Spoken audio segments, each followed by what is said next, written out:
Hey guys, welcome back to Covenant Canon. I'm Nakai. And I'm Draco Studios.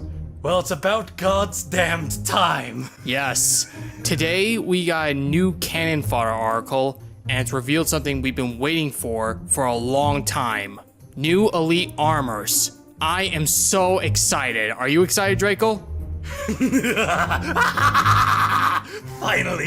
Finally, after 7 goddamn long years, we get some new StHealy content. Yes, Jeff Easterling, a few hours ago, posted a new Canon Fodder article going over each of the new StHealy armors, but like all flights, it's important to remember that just because they're in the flights doesn't necessarily mean that they'll be in the final cut for the future season. So, maintain your expectations. So, what are we waiting for? Let's break down each of these armors. So to start us off, we got Keep Ward. Analogous in many ways to an honor guard, Keep Wards are often tasked with maintaining the safety of a region's Kaidon. So yeah, we got a StHealy version of an honor guard for a regular Kaidon. And be sure that I'm definitely gonna add this in War Torn. Yeah, like the design elements, like I've been, ever since this announcement's been posted, I've been studying the art design of these armors very closely. I love that you can actually see a StHealy face in the brow of the armor. Following up on that, we have the Accord harness. One of the first StHealy combat harnesses designed primarily by human engineers as part of the Anvil Initiative. Oh man, what can we say about this? You've got the beautiful filigree along the armor. It's just how it pops perfectly along the areas. It's got a very strong Norse feel to me, and you can definitely see the UNSC design philosophies put in it while still keeping with the StHealy themes. Yeah, I also agree that it has a lot of Norse inspiration, but I also see a lot of Greek aesthetics playing into it also. So next up we got General. Even after the end of the war, many StHealy warlords choose to don harnesses of high esteem on the battlefield. Some looking to fill a power vacuum left by an empire's fall, others seeing to reclaim a far older sense of honor. So yeah, I kinda like this armor design. The headdress kinda reminds me of a mix between the Halo Reach General harness and the Field Marshal armor, while the rest of the armor is just unique altogether, including the paint design. It does look a little bit ridiculous to me, but to be fair, it still carries that, again, that Halo 5, Halo 4 era design influence while still merging with Reach. While not my personal favorite, I definitely respect what it's kind of going for, and I honestly look forward to people wearing this, just because it does. The other cool thing with this armor is it's got some bulk to it. Seneschal. Little is known of the Evocati's Seneschal order, but documents uncovered after the Covenant War have begun to shed new light on the true purview of the role. So, out of the gate, I have to say I love the look of this armor. It's got that Halo Reach general look, and just streamlined in the right way. It's so angular and beautiful, like as Major Duram put it in our own private communications. But he and I both agree that this is such a beautiful set of armor, and I definitely want to put it on my elites. And just one little note that I will bring up from his point is that the Seneschal is the steward or major domo of a medieval great house, which is a little bit odd considering this is an Evocati or Ultra role. That does have some clashing flavor. A little bit? Yeah, but I will say this, the armor just looks amazing. Like you said, it invokes a lot of the Reach General, and given the fact that it's from the Evocati order, it's really interesting to see where this order might play out in future media. Next up, we have Scion. Typically held by StHealy females, the role of Scion is most often granted in the event of a Kaidon's death. As Arbiter Thelvadam has grown in influence, the Scion has become an increasingly respected and valued position across their people. So yeah, it looks like we got an armor set that is really much similar to Tul Jiran. For those of you who don't know, Tul Jiran was a major character in the short novella Shadow of Intent. And while I pointed this out on Twitter, Jeff Easterling made clear that this is not exactly Tool Duran's armor, but that of an armor of a regular Scion, or what a Scion could wear. And I gotta say, this armor just looks amazing. It looks so similar to that of Tool Duran's armor from the cover and what it looked like in Halo Mythos. Exactly, and just, there's a bit of the weird with the sort of weird shoulder, like, squares on her shoulder plates. That feels a bit too UNSC for me, because, you don't see a lot of squares in the StHealy design, at least regular squares like this. That is my only complaint for the armor. Just the shoulder plates could have been made a little more sweeping and elegant to match Tool's normal design. Yeah, but it's also important to note that it's not specifically Tool's armor. It's just the armor of a regular Scion, or what a Scion could look like. Indeed, but that's my one complaint. I'm getting thrown that one out the window immediately because, like the mandible guards look so sleek, the sweeping helmet, just the smooth, elegant, like almost scale-like pattern to the leg greaves. I am in love with this design just because, again, Tool was a fun and fascinating character in Shadow of Intent. Moving on to the Usuna. One of the harness patterns favored by the Eyes of the Prophets. Many who once held this title are now considered enemies of the Keep for traitorous actions during the Great Schism. Okay, what can we say about this?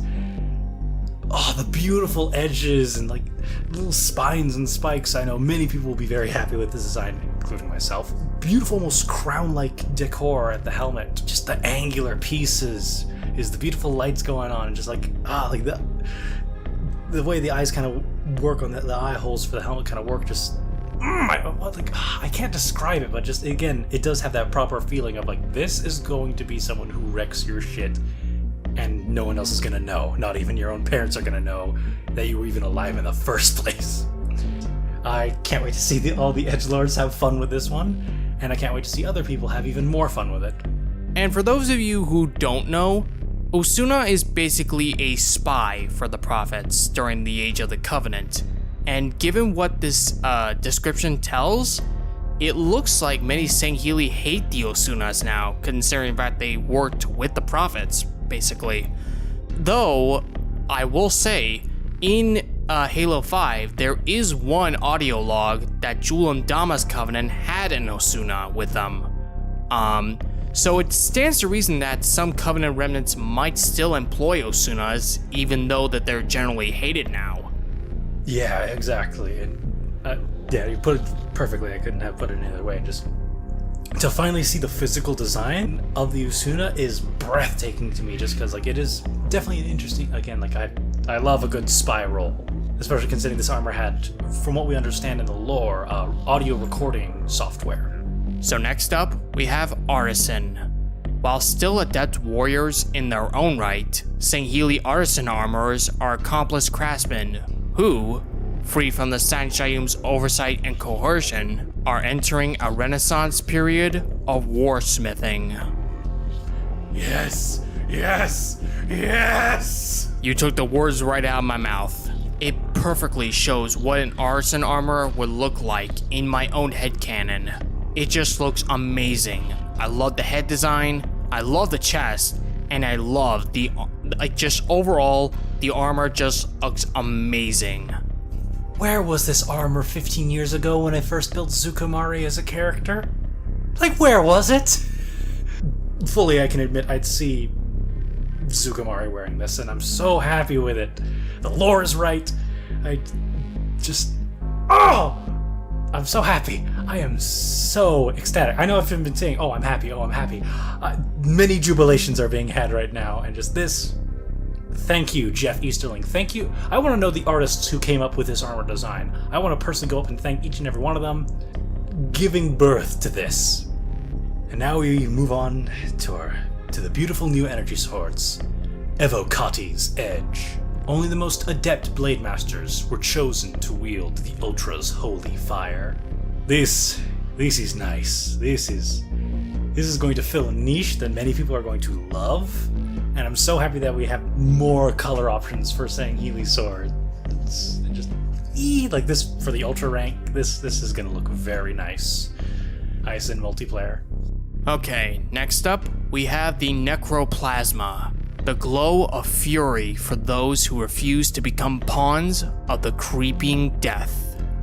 Now, this blade just looks amazing. It's obviously taking cues from Halo 5's Infected Energy Sword, which just look amazing. It looks absolutely amazing. There's not much to go on with the description, but like I said, I'm gonna repeat this over and over and over and over again. It just looks amazing, and I cannot wait to play it in the game. Those who know me, you know this is automatically going to fill up my customization slot, because it's the green, it's the green, it's the green you need. And when I look into your future, it's the green that I see. Disney, please don't sue us. But again, a lovely Flood reference. I know Hidden Xperia is probably mountain climbing somewhere, or with Joy. Light of Jury. Jury's warm light helps give StHealy's life. This blade is for all who defend her. Finally, we got some love for my girl! Just that I want more lore for Jury. Ors has had all the attention. Give me some Jury lore, damn it! And for those of you who don't know, Jory is one of the 3 suns on StHealy's system. And the 3 stars, they're also part of the StHealy pantheon of the old StHealy mythology. A full depth video on that can be found in the description below and also in the anecdote. Finally, a Jury reference! Finally! Just the tiniest scrap. 343, please, when you can, give us more Jury lore. Like, give us more lore on Jury. I love the design of the sword here. The golden glow just matches it, that warm sun feeling. We got bits and pieces, we got bits and pieces. Next up, Kaidon's Guard. The swords of StHealy brandish blades bound by honor to defend a keep not bound by borders. So yeah, this pretty much confirms of a sword of StHealy's energy sword. I love the orange glow to it. I love the sort of the same color scheme that we've got from the swords of StHealy from Halo 5. But yeah, there's nothing really much to say to it. It pretty much spells out those affiliated with the Arbiter, and it's just, like I said, I love the orange glow to it. It shows a flame, a fire that pretty much spells out the swords of StHealy cause, its passion, and yeah, like I said previously, I cannot wait to play with this sword. Also, another good design influence in this is actually Prophet's Bane, because that same similar blood orange coloration, and like that's gonna make so many Thelvedam Halo cosplays pop up with this color design on MCC. Darkstar. Will Fied call out your name in the Hall of Eternity when your last breath has been spent? I know I might have read this out first, but Nakai, this is your sword, please. Splurge. Yeah, so for those of you who haven't read Halo Point of Light, Fiad is pretty much the god of the underworld of StHealy mythology, and that underworld is called the Hall of Eternity. It's pretty much where a StHealy warrior can go when they die honorably. And this sword right here, it perfectly invokes the darkness, the feel of Fiad, and the name Darkstar is a perfect reference to Fiad's nickname, well, the Darkstar. Okay, next up, Bloodblade. Hidden, active, deadly. The silent shadow remain. And yeah, we finally get a Bloodblade in a Halo game. An official Bloodblade, mind you. And this sword just looks amazing. It basically looks like a mix between the regular energy sword, Darkstar, and gives off an electric red field like the other energy swords the Silent Shadow have used in the past. I would say I'd like to see a bit more red in the blade just to make it pop a bit more, aside from this red aura around this dark blade. That would have been kind of nice, but at the same time, they've made a million red energy swords before, so I understand where they're going with the art design. But nonetheless, I too am very happy to see the Bloodblade put forth in our world. Lance of Suban. Only Subanese natives may possess blades infused with a shard of the moon's own bounty. Guys, we basically have the energy cutlass now. Okay, no, it's not an exact energy cutlass, but oh man, is it close. Yeah, like you said, I love the pink aura that's going around the sword. It definitely looks like it's been made from a needler round, and it just looks amazing. I wish this was kind of the case with the Bloodblade, but I still love it regardless. But yeah, that does it with this Canonfire article. Overall, this article was just amazing. We love the armor, the blades, everything. This article was just amazing, and we are so looking forward to playing this in the flight and when the official season comes out soon. Hopefully within a month or two.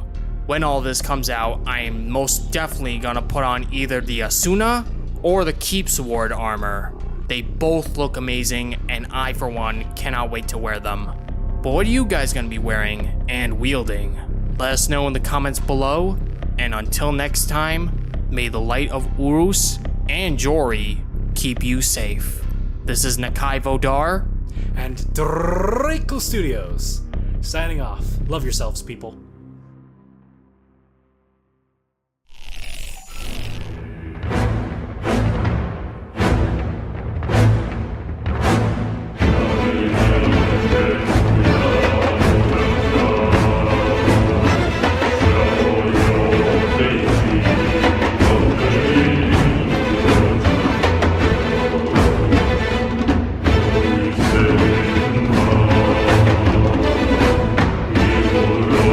Take